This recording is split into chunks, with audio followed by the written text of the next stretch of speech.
بسم الله الرحمن الرحیم. پرون ویلیو مونږه پرسنل پروناون. پرسنل پروناون څه ته ویل کیږي؟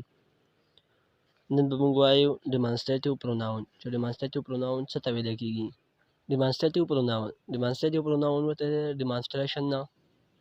د ډیمانسټریشن خپله معنی ده اشاره. دلته مونږه ضمیر اشاره وایو.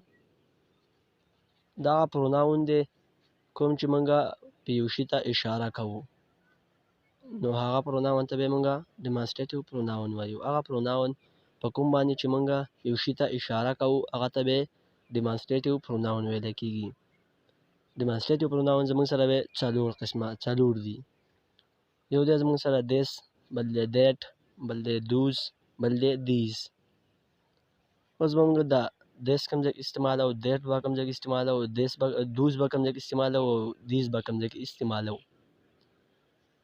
دیس به مونږ استعمالوو کله چې زموږ سره یو شی خواته وي او سینګولر وي، نو هغه دپاره به مونږه دیس استعمالوو.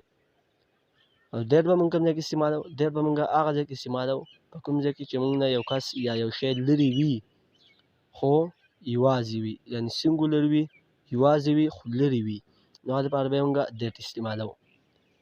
دیز به مونږ کوم ځای کې استعمالوو؟ دیز به مونږ استعمالوو کله چې یو شی زموږ سره خواته وي، نو هغه لپاره به مونږه دیز استعمالوو. خو چې خواته وي خو ډیر وي، نو هغه لپاره به مونږه دیز استعمالوو. او دوز به مونږ کوم ځای کې استعمالوو؟ دوز به مونږ استعمالوو کله چې زمونږ نه یو شی لرې وي، یعنې لرې وي خو ډیر وي، نو هغه لپاره به مونږه دوز استعمالوو. چې تاسو نه څوک تپوس وکړي چې ډیمانسټریټیو پروناون څه ته ویل کیږي، نو تاسو به جواب دا وي چې ډیمانسټریټیو پروناون هغه پروناون ته ویل کیږي په کوم باندې چې مونږه یو شي ته اشاره کوو، هغه ته ډیمانسټریټیو پروناون ویل کیږي. بیا ډیمانسټریټیو پروناون زموږ سره په څلور دي. یو دی دیس، بل دی دیټ، بل دی دیز، بل دی دوز. او اوس مونږه د دې باندې اګزامپل یې ورکړو، لکه this is a boy, that is a boy, these are boys, those are boys. ځکه چې دا دوز مونږ ولې استعمال کوو؟ دیز او دیټ او دیس، ځکه ما خو تاسو ته وویل چې دا دوز به مونږ هر استعمالوو چې خواته هم نه وي، لرې وي یعنې او ډېر وي، نو هلته به مونږه دوز استعمالوو.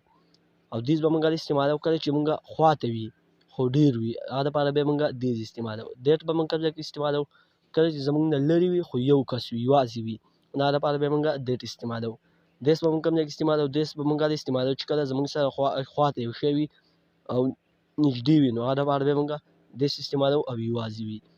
لکه this is my book، that is my book، those are my books، these are my books.